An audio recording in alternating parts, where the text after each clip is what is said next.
guys, welcome back na po sa YouTube channel. Ako na po ni si Madeline Archaga, ang inyong higala. So guys, for today's video ay nandito na tayo sa kanilang first night. Saan ang night dyan, Dadil? Bakit parang umaga pa yan? Yes, umaga pa lang ay nag-ensayo na naman yan sila guys para sa kanilang opening mamayang gabi, disisit pansit. Ayan na ang kanilang mga sayaw. Yan ang kanilang sayaw guys. So matutunghayan natin yan mamaya-maya sa kanilang first night. Ayan. So yung mga people sa kanilang entrance ay meron silang, o diba, meron silang pailaw, may mga torch, o diba, torch. So yun guys, may torch sila guys. So papuntang taas, ayan sa hagdan. So this is it na guys, ang kanilang first night. Let's go. So pero hindi natin matutunghayan ang buong, buong kaganapan. Siyempre, mga pasilip lang po mayan mga people. Hindi po talaga buong buo. Silip-silip lang tayo. So yan na guys, hindi pa naman talaga nag-start ang kanilang event for the first night dahil po ay ang iba kumakain pa, ang iba nag-bihis pa, ayan ganun. Pero may mga kabataan na naandito guys. So ngayon ay mag-umpisa na sa isang sayaw ng mga kayot namin. Kayot, kala mo naman youth. Ito yung opening ng mga youth, yung taga-amin ito dito sa main church. Ayan sila sumayaw ng Dilaab. O di ba ganun? Charing.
people, hanggang dun lang muna ang ating for today's video. So ngayon ay kaharap nyo na si ako. So yun guys, magharap-harap muna tayo dahil hanggang doon lang ang ating na-captured for our first night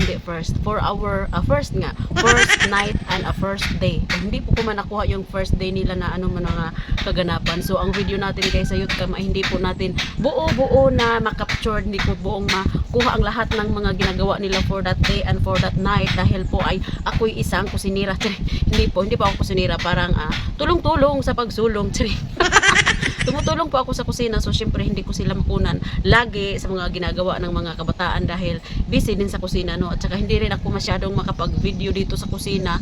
Doon sa kusina, ayan, nakauwi na ako for today, o diba? Haggard na si Inday Dadel. So umuwi muna ako dahil syempre kailangan ko ding alagaan ng aking darling, no? Hindi naman buong araw, buong gabi doon tayo sa my church magtulong-tulong kasi kailangan din ako ng aking asawa. Kailangan nating libel, o diba? Kailangan nating paghatian ng ating katawan kung kailangan dalawa. Ganyan naman talaga tayo mga nanay, no? Mahilig tayo sa multitasking, o diba? Basta nanay ay mahilig sa multitasking ay habang tumutulong ako doon sa simbahan at kailangan ko ding alagaan ng aking darling dahil priority din natin ang ating asawa, baka tayo ay maano. So yan, umuwi ako para maghanda din ng pagkain ng asawa ko. So hanggang gabi na po yung lulutuin ko para sa kanya, no. So ngayon guys ay kaya ako nagharap sa inyo, nagharap kaya ako humarap. Ganun pala yun. Kaya po ako humarap sa inyo ay gusto ko lang personal pasalamatan, buong puso't kaluluwa.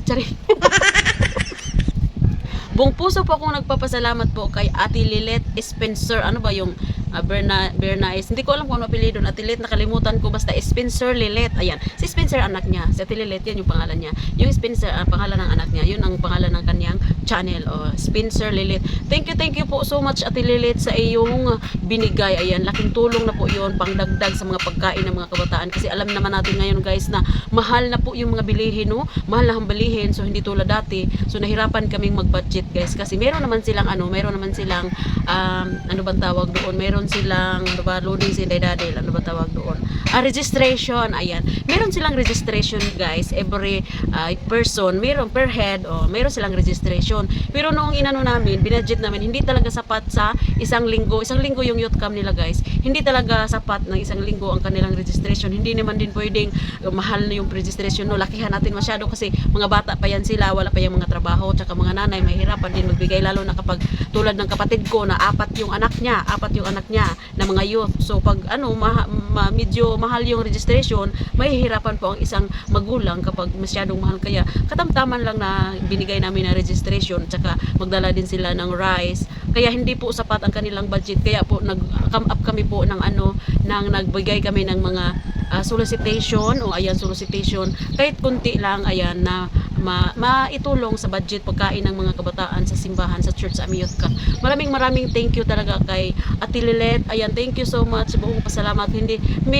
Gumawa kami ng guys, thank you later, parang hindi ko alam kung anong tawag doon, basta yung president ng youth may ginawa sila, pero hindi ko alam kung saan, paano nila nag-thank you sa lahat. Binigay ko naman yung pangalan na Ate Lilet doon na yan, nagbigay po siya ng sulusít para po sa kabataan. Pero siguro kaming pa yung nila, thank you later, parang batawag doon. So yan guys, maraming salamat talaga sa lahat ng mga tumulong, sa lahat ng mga nag-sponsor. Ayan, maraming thank you. At sa lahat din na hindi nakapagbigay dahil po sa gipit ng buhay. Alam naman natin talaga ang buhay ngayon guys, no, na sobrang hirap. Kaya maraming thank you din at pasensya na. So yan, maraming salamat sa inyong lahat. Ayan, that's all for today. Gusto ko lang mag-thank you kaya ako humarap sa inyo. So ayan, matapos na ang aming youth camp sa Saturday ng umaga. Actually Friday po ng gabi yung last night nila. Tapos kinabukasan, Sabado, after breakfast, pwede na silang umuwi. Ayan, kasi kami naman yung papalit ang mga nanay. Meron din kaming women's anniversary. O pagkatapos pag umuwi na yung mga youth, kami naman ang papalit sa kanila doon sa church. O ayan, di ba? So walang katapusang event dahil ngayon bakasyon, kaya sunod-sunod po yung event ng aming church. Ayan guys, that's all for today. Maraming thank you and God bless everyone. May love shout out to my team, solid team. Ayan, bye-bye. That's all for today's video and thank you for watching. Don't forget to like, subscribe, and click the bell button para ma-notify kayo sa mga susunod ko pang video. Bye-bye guys and God bless everyone. Bye mga guys. See you on my next video. video.